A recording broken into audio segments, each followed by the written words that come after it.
अपना दूसरा विवाह करने, दूसरा विवाह करने कहने लगे हैं महाराज उत्तानपाद भद्रे, अब तुमने ये ठान लिया हमारे बर्बादी की। तुम्हें नहीं मालूम है आज दिन तक हमने ऐसी कोई स्त्रियां नहीं देखी जो घर में सौत को लाना चाहे। एक हमने आप ही ऐसी देखी हो जो सौत को बुलाना चाहती हो। तुम्हें नहीं मालूम है रानी, घर में सौत के आने से बर्बादी हो जाएगी। हम दूसरा विवाह हरगिज नहीं करेंगे, हरगिज नहीं करेंगे। सौत से तो मौत बुरी है मेरे भैया, लेकिन मैया सुनीति समझा रही है श्रीमन, अब हमसे बगैर पुत्र के बगैर संतान के रहा नहीं जाता, और हो सकता है यदि घर में सौत आ जाए तो संतान हो जाए, संतान हो जाए। और मैया सुनीति कह रही है महाराज उत्तानपाद से, श्रीमान थोड़ी हमारी विनती मान लीजिए, हमारी आराधना मान लीजिए। और बोली है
मेरे भैया मैया सुनीति की बात पर महाराज मजबूर हो गए मानने के लिए। जब तो कहा है कोई बात नहीं है रानी, यदि आप अपनी जिद पर टिकी हो और अड़ी हो तो हम आपकी बात मान रहे हैं। उसी समय मेरे भैया महाराज उत्तानपाद ने अपना दूसरा विवाह किया, और जब दूसरा विवाह करके महाराज उत्तानपाद लाए हैं तो उस रानी का नाम था सुरुचि, सुधन रुचि। जिसके सुंदर विचार न हो, सुंदर विचारों में रुचि न हो, उसे सुरुचि कहते हैं। इधर उस अवध नगरी में और जय जयकार होने लगी, कहने लगे हैं सब प्रजा के लोग हमारे महाराज उत्तानपाद दूसरा विवाह करके लाए। खुशी का ठिकाना नहीं रहा लोगों का, और ऐसा ही नहीं कि विवाह करी अवध में आए, खुशी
महाराज उत्तानपाद। और जब द्वार के सामने से आए हैं उसी समय मैया सुरची ने जब देखा है और कहा है ये बताओ ये महल में कौन है।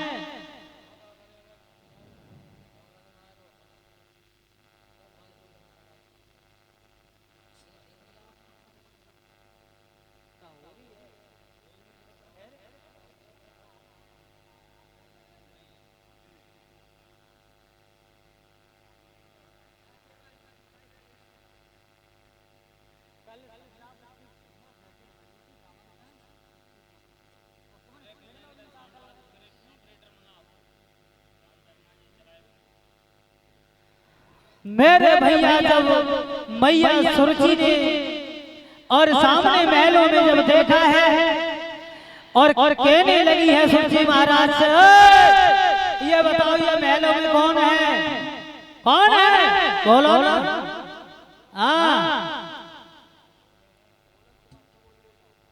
कौन है ये महलों में। मेरे भैया उसी समय महाराज उत्तानपाद की गर्दन जो थी वो नीचे की तरफ झुक गई। कहने लगे हैं महाराज उत्तानपाद अब हम तो कुछ बोलने लायक नहीं है। और सुनीति की तरफ इशारा कर दिया कि बताओ बताओ। भैया सुरची कहने लगी ये बताओ जब घर में एक रानी पहले से थी तो तुमने दूसरा विवाह क्यों किया, क्या कारण है। और बोली है सुरची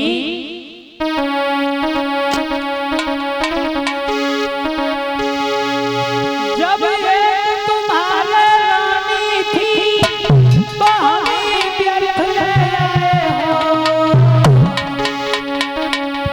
अरे तो भोग करने को काफी थी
उसी समय मैया सुनीति ने दोनों हाथ जोड़े और कहा है रानी आज से आप रानी हो और हम आपकी बांधी हैं।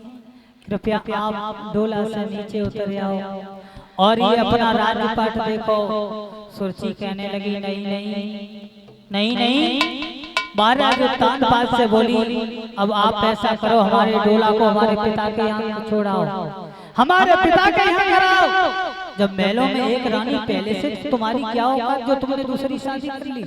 बिल्कुल हम इस तरीका से नहीं रह पाएंगे। मेरे भैया उसी समय सुनीति कहने लगी नहीं नहीं नहीं नहीं आप ऐसा न करो न करो। जो आप बताओगी मैं वही करूंगी वही करूंगी, आपकी दासी बन के रहूंगी। सुरची कहने लगी नहीं हरगिज़ जब हम यहाँ नहीं रहेंगे। मेरे भैया महाराज उत्तानपाद ने कहा है सुनीति देखो हमने तुमसे पहले ही मना किया था कि दूसरी शादी न करवाओ दूसरी शादी न करवाओ, लेकिन तुमने मानी नहीं मानी, तुमने हमारी दूसरी शादी करवा दी। सुरची ने जवाब दिया है सुनीति से एक शर्त है, यदि हम महल में रहूंगी तो ऐसे नहीं रहूंगी। बोली कैसे रहोगी? बोली है सुनीति कि आप एक झोपड़ी डाल करके और महलों में नहीं रहोगी और खेतों पर जाकर के निवास करोगी, एक झोपड़ी में रहोगी। सुरती की इस बात पर मैया सुनीति मजबूर हो गई, कहने लगी है हाँ आप जो कहोगी मैं वही करूंगी। सुरती बोली है और तुम्हें शेर भर जो मिलेंगे उनको पीसो और खाओ, और सब्जी भी नहीं मिलेगी, नमक से रोटी खाओ। इस बात पर यदि मंजूर हो तो हम इस महलों में रह सकते ही, अन्यथा नहीं। मेरे भैया सुरती की उस बात पर मजबूर हो गई और भैया सुनीति और कहने लगी जो आप कहोगे हम वही करूंगी, लेकिन आप अब वापस न जाओ। मेरे भैया मैया सुनीति जो है वहां से और जब चली जाती है, देखा है खेतों में एक झोपड़ी डाल करके जब रहने लगती है मैया सुनीति, और महलों में रहने वाली वो रानी, और जब खेतों पर रहा करती दिन भर पत्तों को बटोरने लगी है, हारे समय हारे भाग्य। और ऐसा ही नहीं, मैया सुनीति रोने लगी और क्या कहने लगी,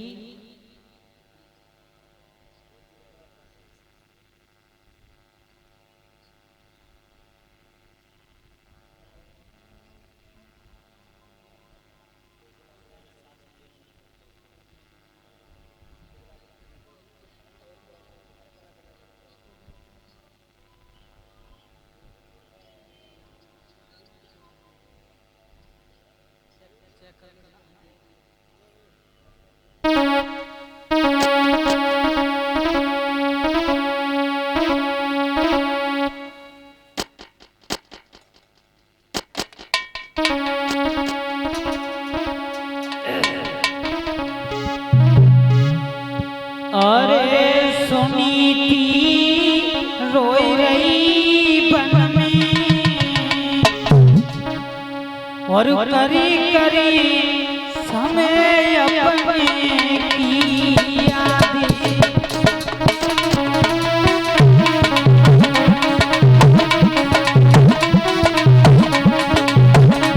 रोने लगी है भैया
भैया मैया सुनीति रोती और कहते साथ मेरी मैया भोजन ग्रहण करती है। आहारे भाग आहारे समय मैया सुनीति रोती और कहती है भला ऐसे जीने से तो मरना ही ठीक है, भला ये जिंदगी व्यर्थ है जो घर में एक संतान नहीं, सारा जीवन दुख में। और मेरे कहने का मतलब ये है मेरे भैया, जब भगवान ब्रह्मा ने इस सृष्टि की रचना की तो जीव से कहा है कि आप चले जाओ। जीव बोला कहां चले जाए प्रभु? कि आप मृत्यु लोक में चले जाओ, अब हमें सृष्टि आगे की ओर बढ़ानी है। मेरे भैया जीव रोने लगा और कहने लगा नहीं नहीं प्रभु हम तुम्हें छोड़ करके नहीं जाएंगे। बोले भगवान ब्रह्मा यदि आप हमें छोड़ करके नहीं जाओगे तो ये सृष्टि आगे कैसे बढ़ेगी? बोला है जी प्रभु कोई बात नहीं, आपकी इजाजत है तो हम जा रहे हैं, लेकिन आप अंत में अपने पास हमें बुला लेना। तो मेरे भैया भगवान ब्रह्मा ने सोचा ये जीव परेशान है तो भगवान ब्रह्मा ने इस जीव के साथ अतृप्ति लगा दी। अतृप्ति और दुख किसी को भी देख लें आप, किसी से कहो भैया कितने भी तुम्हारे महल बने हो और लेकिन कहो भैया तुम्हें कोई मकान की और जरूरत है तो आदमी मना नहीं करेगा, हाँ एक कमरा और बन जाता। पैसा के भंडार भरे हो लेकिन किसी व्यक्ति से ये कहा जा भैया तुम्हें पैसा की और जरूरत है तो बिल्कुल मना नहीं करेगा, हाँ पैसा की तो थोड़ी और जरूरत है। प्रधानमंत्री मोदी से पूछा जाए कि आप प्रधानमंत्री और बनना चाहते हो, मना नहीं करेंगे, मना नहीं करेंगे। ये भगवान ब्रह्मा की देन है जिन्होंने इस जीव के साथ अतृप्ति और दुख लगा दिए। यदि अतृप्ति और दुख न लगाते तो ये जीव बिल्कुल भगवान को याद नहीं करता। और एक कवि तो इस बात को लिखता है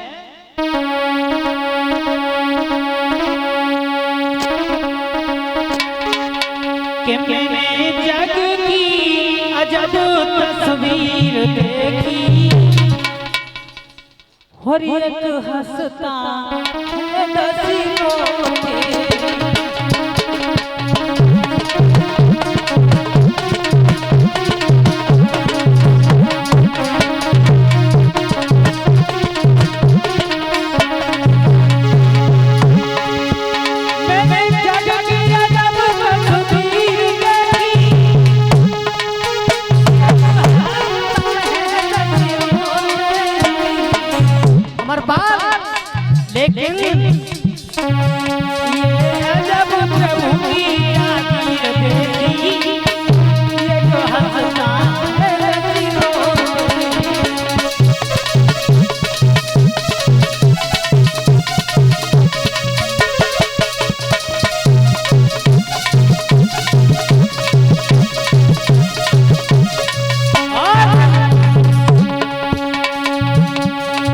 सुंदर भजन गुरु ब्रजेश ने गाया, बड़ा सुंदर भजन कि मैंने जग की अजब तस्वीर देखी, एक हंसता है दस रोते हैं। और पहली पंक्ति में क्या लिखा?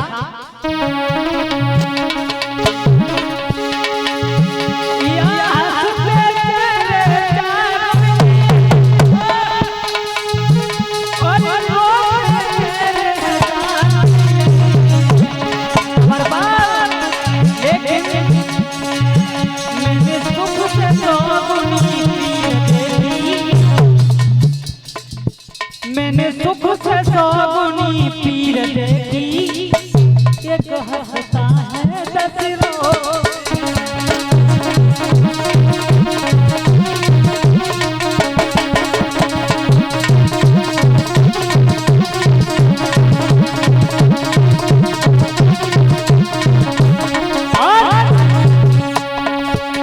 कवि प्रदीप जी दर्शा रहे इस भजन को और कह रहे हैं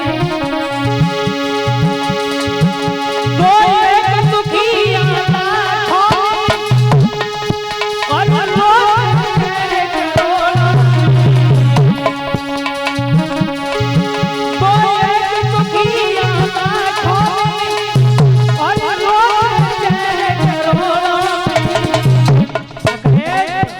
लेकिन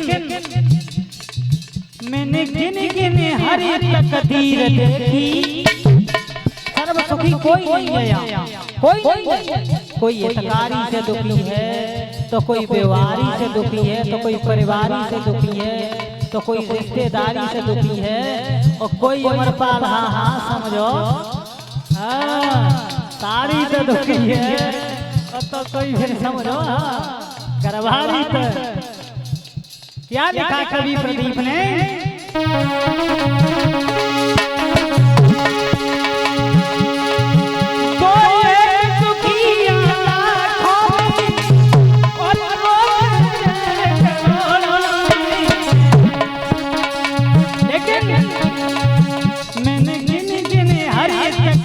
देखी एक हंसता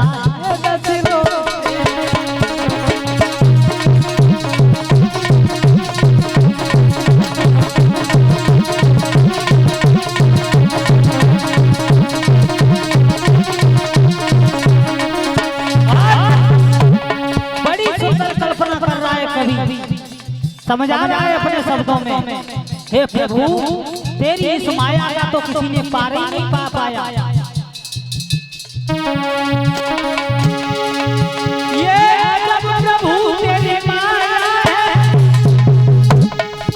तेरा भेद किसी ने नहीं पाया। ये जब प्रभु तेरी माया है, तेरा भेद किसी ने नहीं पाया। अमरपाल लेकिन मैंने कहीं महल कहीं कुटी देखी, मैंने कहीं महल कहीं कुटी देखी, ये तो हंसता है रवियों में।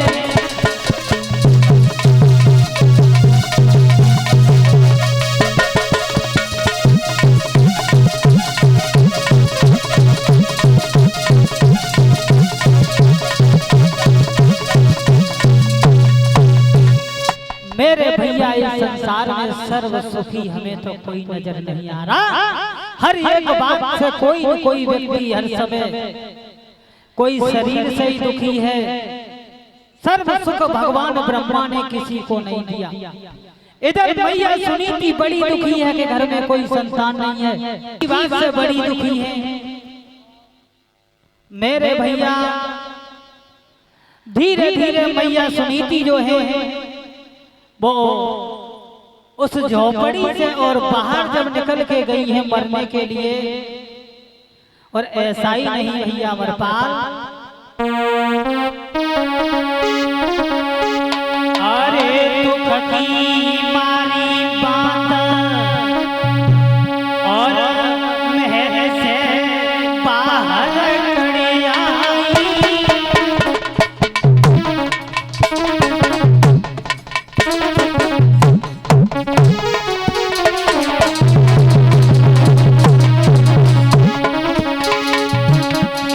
दुख की मारी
भैया मैया सुनीति। और जब मरने के लिए महलों से बाहर आई, उसी समय देव ऋषि नारद ने हाथ में बीड़ा उठाया, नारायण नारायण नारायण करते हुए उसी बीहड़ वन में जब आ जाते हैं बाबा नारद।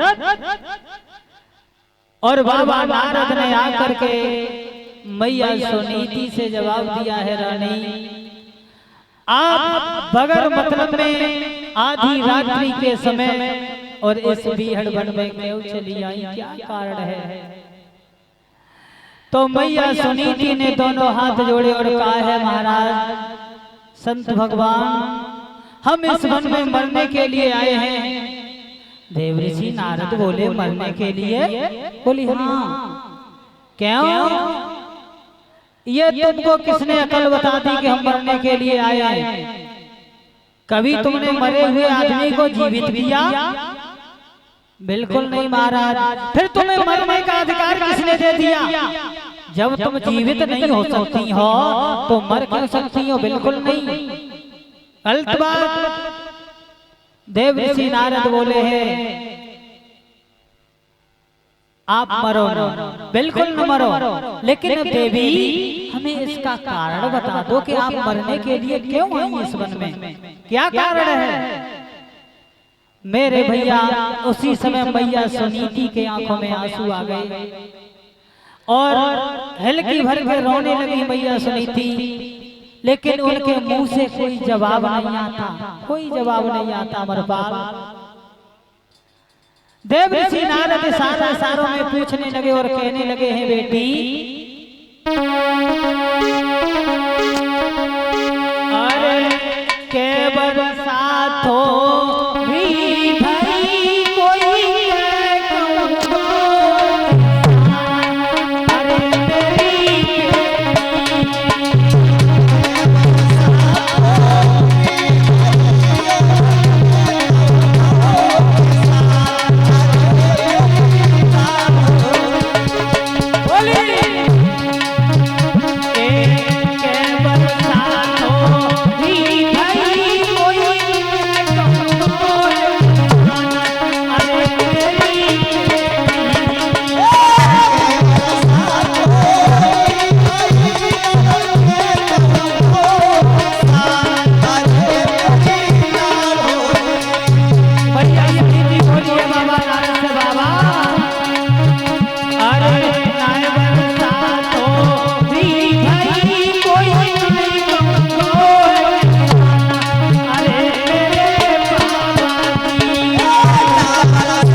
और इसी बीच में श्रीमान श्री अनोखे लाल यादव जो ग्राम साड़ा से आए हुए हैं 51 रुपए से हमें सम्मानित कर रहे हैं और 20-20 रुपए से हमारे सभी स्टाफ को सम्मान कर रहे हैं। तो भगवान से कामना करेंगे कि हमारे बाबा श्री अनोखे लाल यादव के हाथ हमेशा धर्म के कार्य में अवसर होते रहे और ये समाज में सम्मान पाते रहे। और हम कामना करेंगे बाबा से कि बाबा अपना आशीर्वाद हमें दें, जो हम आपका नाम आगे और बढ़ाएं। बोलिए गोविंद भगवान की। और ज्यादा नहीं, केवल एक लाइन